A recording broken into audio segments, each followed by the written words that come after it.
अस्सलाम वालेकुम great and students. आज हम फिज़िक्स का चैप्टर नंबर 13 करने जा रहे हैं। तो आज के लेक्चर में हम देखेंगे, पहले इसके बेसिक फार्मूलाज को देखेंगे और फिर कोशिश करेंगे कि क्वेश्चन नंबर 1, 2, 3 जितने हो सकें वो करते हैं। तो लेट्स स्टार्ट, सीधे स्लाइड पे चलते हैं।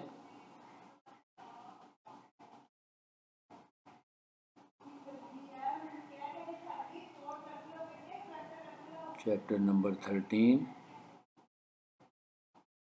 टॉपिक का नाम है electrostatics formulas to be use in this chapter. Q is equal to N e, where Q is equal to charge, n है नंबर ऑफ इलेक्ट्रॉन्स और फिर E जो होगा वो नेगेटिवली चार्ज पार्टिकल की वैल्यू होगी, क्वेश्चन में दी होती है। तो उसके हम Q is equal to N e की मदद से फार्मूले में वैल्यू पुट कर देंगे। यानी चार्ज को निकालने के दो फार्मूले हैं, एक है Q is equal to V C और एक है Q is equal to N E. अगर हमें नंबर ऑफ इलेक्ट्रॉन्स और नेगेटिवली चार्ज पार्टिकल की वैल्यू दी हो तो इसका प्रोडक्ट लेंगे तो वो चार्ज आ जाएगा, या इसी तरह इन तीनों में से कोई से दो वैल्यू दी हो तो तीसरी हम वैल्यू निकाल सकते हैं। और अगर हमें पोटेंशियल डिफरेंस और हमें साथ कैपेसिटेंस दी हुई हो तो इसका प्रोडक्ट भी चार्ज के इक्वल होता है, वो डिपेंड करेगा गिवन डाटा पे।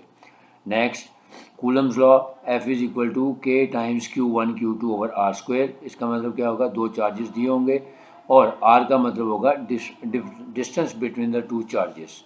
यानी आपने पढ़ा होगा थ्योरी में कि फोर्स ऑफ रिपल्शन भी होती है और फोर्स ऑफ अट्रैक्शन भी होती है। अगर दोनों पॉजिटिव चार्ज हों तो वो रिपेल करते हैं, या दोनों नेगेटिव हों तो भी रिपेल करेंगे, और नेगेटिव और पॉजिटिव हो तो वो अट्रैक्ट करते हैं। तो उन दोनों के दरमियान जो डिफरेंस होगा या डिस्टेंस होगा उसको हम R से डिनोट करेंगे।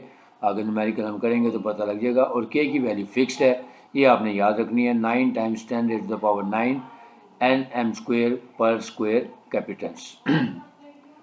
कैपेसिटेंस। फिर नेक्स्ट, E और W यानी एनर्जी और वर्क डन निकालने का भी ये फार्मूला होगा। यानी हमें चार्ज दिया और पोटेंशियल डिफरेंस दिया तो उसका प्रोडक्ट ले लेंगे तो एनर्जी या वर्क डन की वैल्यू आ जाएगी।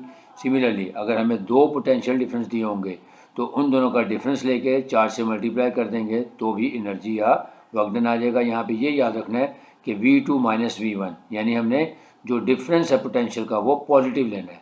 यानी जो बड़ी वाली वैल्यू होगी वो हमेशा ग्रेटर होगी, वो पहले आएगी। अगर V1 की वैल्यू बड़ी होगी तो फिर इसको हम V1 माइनस V2 भी कर सकते हैं, लेकिन आसानी के लिए याद करने का तरीका यह है the difference must be positive.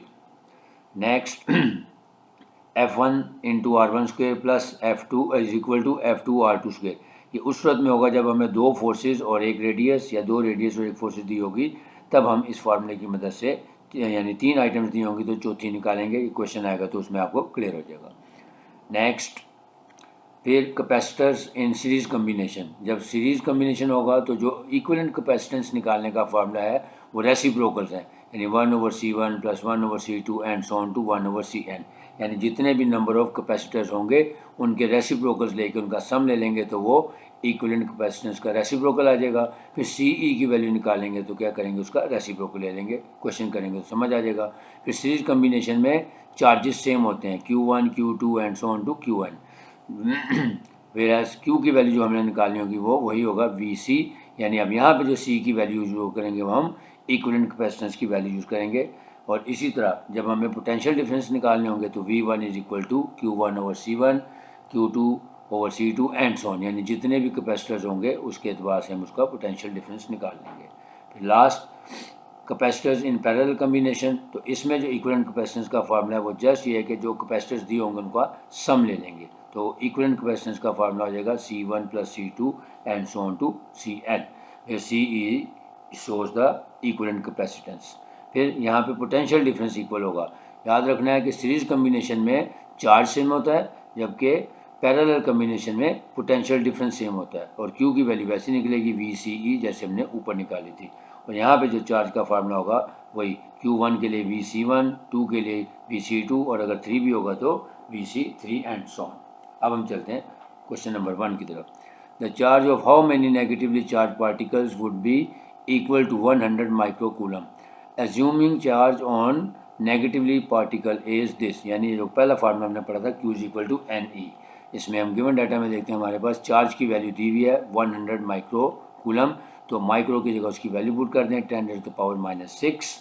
अब हमारे पास नेगेटिवली चार्ज पार्टिकल की वैल्यू दी हुई है, E की वैल्यू दी हुई है 1.6 टाइम्स 10⁻⁻⁹C।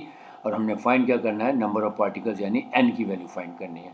तो using formula q is equal to N e, लिहाजा हमने क्योंकि n निकालना है तो यहाँ e मल्टीप्लाई और इधर आके डिवाइड कर दें।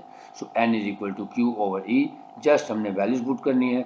100 टाइम्स 10 टू द पावर -6 ये q की वैल्यू आ गई और e की वैल्यू दी हुई थी 1.6 times 10 to the power -19 which is equal to 6.25 raise to the power 10 raise to the power 14। अच्छा, इसमें एक बात याद रखनी, अगर आपके पास कैलकुलेटर अच्छा है तो आप डायरेक्ट आंसर निकाल सकते हैं। In case you don't have the advance calculator, फिर आपने क्या करना है, मल्टीपल्स ऑफ 10 को अलग कर लेना है। जैसे यहाँ मैंने किया, देखें 100 था, इसको लिख लिया 10 raise to the power 2 multiply by 10 की पावर -6, और ये जो 10 की पावर -19 है, जब ये ऊपर जाएगा तो 10 की पावर पॉजिटिव 19 हो जाएगा, डिवाइडेड बाय 1.6। अब इन सारी पावर्स को ऐड कर लें, यानी 2 -6 और +19 किया तो ये 10 की पावर 15 हो गया। फिर इसी तरह 1 ओवर 1.6 किया तो इसका आंसर आ गया 0.625। अब हम इसका फार्मूला लगा देंगे, इसको साइंटिफिक नोटेशन में कन्वर्ट कर देते हैं। Hence the answer is 6.25 times 10 to the power 14। ये हमारा रिजल्ट आ जाएगा। Hence number of negatively charge particles are 6.25 times 10 to the power 14।